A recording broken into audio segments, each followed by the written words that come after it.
کہہ رہے توبہ توبہ اتنی کسر نفسی، اچھا اگر آپ مصر ہیں، اچھا اگر آپ مصر ہیں، مصر کہتے ہیں یعنی آپ اتنا زیادہ اصرار کر رہے ہیں، آپ بار بار یہ کہہ رہے ہیں کہ آپ سنائیے آپ سنائیے، تو ٹھیک ہے، اچھا اگر آپ مصر ہیں تو میں ہی اپنی نظم پہلے پڑھتا ہوں، تو میں ہی اپنی نظم پہلے پڑھتا ہوں۔ نظم کا عنوان ہے، نظم کا عنوان ہے، عنوان یعنی ٹاپک ہے بدلہ، بدلہ عرض کیا ہے، عرض کیا ہے، اس طریقے سے شاعر کہتا ہے عرض کیا ہے، آ میری جان میرے پاس انگیٹھی کے قریب، آ میری جان میرے پاس انگیٹھی کے قریب، انگیٹھی کہتے ہیں ٹھنڈ کے موسم میں جس میں آگ جلاتے ہیں ٹھنڈ تاپنے کے لیے، سیکنے کے لیے بدن کو، ہاتھ کو، تو اس کو انگیٹھی کہتے ہیں۔ آ میری جان میرے پاس انگیٹھی کے قریب، جس کے آغوش میں یوں ناچ رہے ہیں شعلے،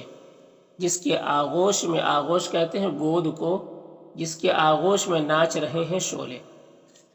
تو یہ کہہ رہے ہیں کہ آ میری جان میرے پاس انگیٹھی کے قریب، جس کے آغوش میں یوں ناچ رہے ہیں شعلے، یعنی اس انگیٹھی میں شعلے جو ہے شعلے بھڑک رہے ہیں۔ تو جس طرح دور کسی دشت کی پنہائی میں، جس طرح دور کسی دشت کی پہنائی میں رقص کرتا ہو کوئی بھوت کہ جس کی آنکھیں، جس طرح دور کسی دشت، دشت کہتے جنگل کو، دشت کی پہنائی، پہنائی یعنی اس کی چوڑائی، دشت کی جنگل کی چوڑائی میں رقص کرتا ہو، رقص یعنی ناچتا ہو کوئی بھوت کہ جس کی آنکھیں کرم شبتاب کی مانند چمک اٹھتی ہیں۔ کرم شبتاب، کرم شبتاب کہتے ہیں جگنو کو، یہ فارسی لفظ ہے، کرم شبتاب کی مانند، مانند یعنی طرح، یعنی جگنو کی طرح چمک اٹھتی ہیں، کیا چیز؟ جس کی آنکھیں، ایسی تشبیہ کی لذت سے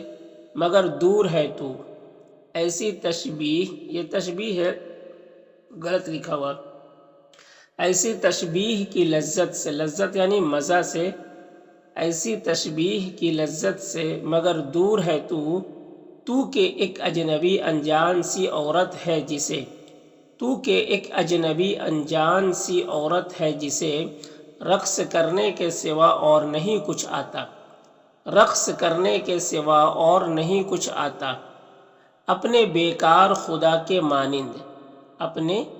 بیکار خدا کے مانند۔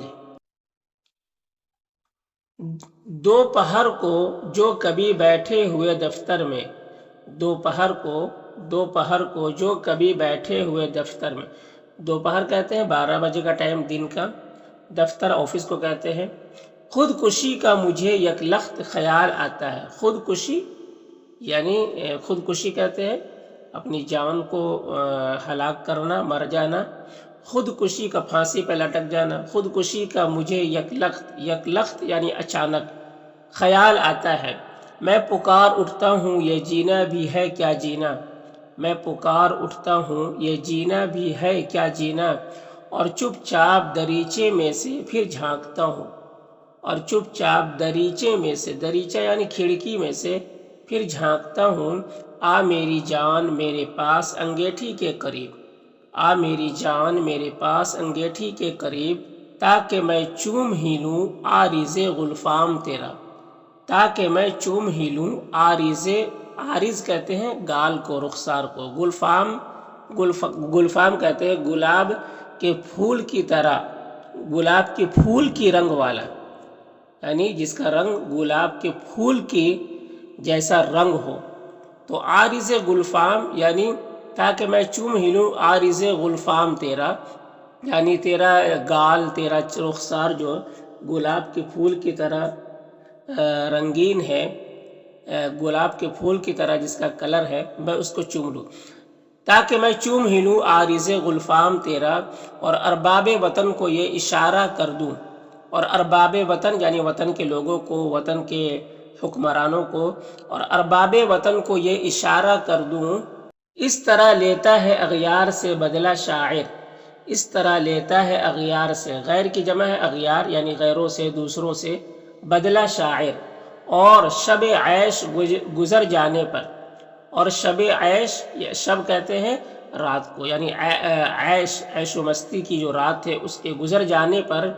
بہر جمع درم و دام نکل جاتا ہے، بہر جمع درم و دام نکل جاتا ہے۔ بہرے کا مطلب ہوتا ہے کے لیے، جمع مطلب جمع کرنا، درم یہ درہم کا بگڑی ہوئی شکل ہے، یعنی روپیہ پیسہ چاندی، اور دام یعنی نقد قیمت، نکل جانا ہے۔ تو یہ ایک محاورہ بولا جاتا ہے، یعنی مال و دولت پیسہ روپیہ پیسہ جمع کرنا، یعنی مال و دولت پیسہ روپیہ پیسہ جمع کرنے کے لیے۔ تو کہہ رہے ہیں کہ شب عیش گزر جانے پر بہر جمع درم و دام نکل جاتا ہے، یعنی جو بھی پیسہ مال و دولت جمع کیے ہیں سب عیش کی رات گزرنے کے ساتھ یہ سارا پیسہ ختم ہو جاتا ہے۔ اور شب عیش گزر جانے پر بہر جمع، میم کے اوپر جو تشدید ہے یہ غلط ہے، بہر جمع درم و دام نکل جاتا ہے، ایک بوڑھے سے تھکے ماندے سے راہوار کے پاس، ایک بوڑھے سے تھکے ماندے سے راہوار کے پاس، راہوار یعنی راستہ گزرنے والا، سواری یعنی گھوڑا مراد ہے، گھوڑا۔ تو ایک بوڑھے سے، گھوڑا سمجھ لیجئے کہ ایک بوڑھے سے تھکے ماندے گھوڑے کے پاس چھوڑ کر بستر سنجاب و سمور، چھوڑ کر بستر سنجاب و سمور۔ تو سنجاب و سمور یہ ایک گلہری ہے، یعنی اس سے مراد ہے بہت ہی قیمتی چیز مراد ہے کہ ایک بوڑھے سے تھکے ماندے سے راہوار کے پاس چھوڑ کر بستر سنجاب و سمور، یعنی قیمتی چیز اس کے پاس چھوڑ کر بستر سنجاب و سمور۔ نظم سن کر سامعین پر وجد کی حالت طاری ہو جاتی ہے، نظم سن کر سامعین یعنی سننے والوں پر وجد یعنی ایک کیفیت، ایک جوش اور ایک مدہوشی کی حالت طاری ہو جاتی ہے، یعنی سب ایک دم وجد میں آ جاتے ہیں اور سب ایک دم جھوم پڑتے ہیں، مستی میں آ جاتے ہیں، وجد کی حالت طاری ہو جاتی ہے، طاری یعنی چھا جاتی ہے۔ ہیرا جی یہ کہتے ہوئے سنائی دیتے ہیں، ہیرا جی یہ کہتے ہوئے سنائی دیتے ہیں، یہ نظم اس صدی کی بہترین نظم ہے، یہ نظم اس صدی کی بہترین نظم ہے، اس صدی یعنی اس زمانے کی بہترین نظم ہے۔ بلکہ میں کہوں گا کہ اگر ایک طرح سے دیکھا جائے تو اس میں انگیٹھی، بھوت اور دفتر تہذیب و تمدن کی مخصوص الجھنوں کے حامل ہے۔ تو اس میں انگیٹھی، بھوت اور دفتر تہذیب و تمدن یعنی رہن سہن کی مخصوص الجھنوں کے حامل ہے، یعنی آج کے رہن سہن میں جو الجھن ہے وہ سب اس میں بیان کیے گئے ہیں۔ تہذیب و تمدن کی مخصوص الجھنوں کے حامل ہیں۔ حاضرین ایک دوسرے کو معنی خیز نظروں سے دیکھتے ہوئے زیر لب مسکراتے ہیں، حاضرین یعنی جو وہاں پر حاضر ہے ایک دوسرے کو معنی خیز نظروں یعنی بہت ہی غور سے دیکھتے ہوئے زیر لب مسکراتے ہیں، زیر لب یعنی ہلکی مسکراہٹ، زیر مطلب نیچے کہتے ہیں، لب یعنی ہونٹ کو کہتے ہیں، تو ہونٹ کے نیچے مسکراتے یعنی ہلکی مسکراہٹ، زیر لب مسکراتے ہیں، اس طریقے سے بولتے ہیں مسکراہٹ کو۔ تو غالب، دیکھیے غالب کہہ رہے ہیں ارشد صاحب معاف کیجئے گا، آپ کی یہ نظم کم از کم میرے فہم سے تو بالا تر ہے، ارشد صاحب معاف کیجئے گا، آپ کی یہ نظم کم از کم یعنی کم سے کم میرے فہم یعنی میری سمجھ سے تو بالا تر ہے، یعنی میرے سمجھ میں آپ کی یہ شعر نہیں آئی۔ غیظ احمد غیظ کہتے ہیں یہ صرف ارشد ہی پر کیا منحصر ہے، یہ صرف ارشد ہی پر کیا منحصر ہے، منحصر یعنی صرف ارشد ہی سمجھ سکتے ہیں کیا یہ شعر، کوئی دوسرا نہیں سمجھ سکتا ہے، یہ صرف ارشد ہی پر کیا منحصر ہے۔ مشرق کی جدید شاعری ایک بڑی حد تک مبہم اور ادراک سے بالا تر ہے، مشرق کی جدید شاعری ایک بڑی حد تک مبہم یعنی جس کا معنی سمجھ میں نہیں آتا، اور ادراک سے یعنی سمجھ سے بالاتر ہے، جس کا معنی اور جس کی سمجھ وہ سمجھ سے بالاتر ہے، وہ سمجھ میں نہیں آتی۔ تو میم نون اشد کہتے ہیں مثلاً میرے ایک دوست کے اس شعر کو لیجئے، مثلاً یعنی مثال کے طور پہ میرے ایک دوست کے اس شعر کو لیجئے، پاپوش کی کیا فکر ہے دستار سنبھالو، پاپوش کی کیا فکر ہے دستار سنبھالو، پایاب ہے جو موج گزر جائے گی سر سے، پایاب ہے جو موج گزر جائے گی سر سے۔ پاپوش کی کیا فکر، پیر پوچھنے والی کو، تو پاپوش کی کیا فکر ہے دستار سنبھالو، دستار کہتے ہیں سر پہ جو پگڑی باندھتے ہیں اس کو دستار، تو یعنی پیر پوچھنے والی چیز کی فکر نہ کرو، دستار پگڑی کو سنبھالو۔ پایاب ہے جو موج یعنی جو موج بالکل جو سمندر کا جو موج ہے اور جو بالکل منہ تک آ گیا ہے تو وہ سر سے گزر جائے گی۔ پایاب ہے جو موج، پایاب یعنی جو بھرا ہوا ہے اور جو بالکل سرے کو اوپر آ چکا ہے، منہ پر آ چکا ہے، پایاب ہے جو موج گزر جائے گی سر سے۔ غالب کہتے ہیں شعر کو دہرا کر کہتے ہیں صاحب سچ تو یہ ہے کہ اگرچہ اس شعر میں سر اور پیر کے الفاظ شامل ہیں،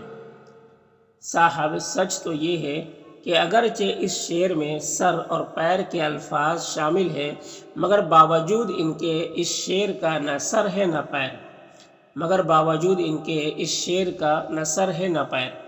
میم نون ارشد کہتے ہیں اجی چھوڑیے اس حرف گیری کو، آپ اس شعر کو سمجھے ہی نہیں، اجی چھوڑیے اس حرف گیری کو یعنی اس حرف کو پکڑیے نہیں، گیر مطلب پکڑنے، اس حرف کی پکڑ دھکڑ کو چھوڑیے، آپ اس شعر کو سمجھے ہی نہیں، مگر خیر اس بحث میں کیا رکھا ہے، چھوڑیے اس پہ بحث کیا کرنا ہے۔ کیوں نہ اب ڈاکٹر قربان حسین خالص سے درخواست کی جائے کہ اپنا کلام پڑھیں، کیوں نہ اب ڈاکٹر قربان حسین خالص سے درخواست کی جائے، ان سے اپیل کی جائے کہ اپنا کلام پڑھیں۔ ڈاکٹر خالص کہتے ہیں میری نظم کا عنوان ہے عشق، عرض کیا ہے، میری نظم کا عنوان ہے عشق، عرض کیا ہے، عشق کیا ہے، عشق کیا ہے، میں نے ایک عاشق سے پوچھا، اس نے یوں رو کر کہا، عشق ایک طوفاں ہے، عشق ایک سیلاب ہے، عشق ہے ایک زلزلہ، شعلہ جوالہ، شعلہ جوالہ یعنی چکر لگانے والا شعلہ ہے عشق ہے پیغام موت، عشق کیا ہے، موت کا پیغام۔ تو آج یہیں تک رہنے دیتے ہیں۔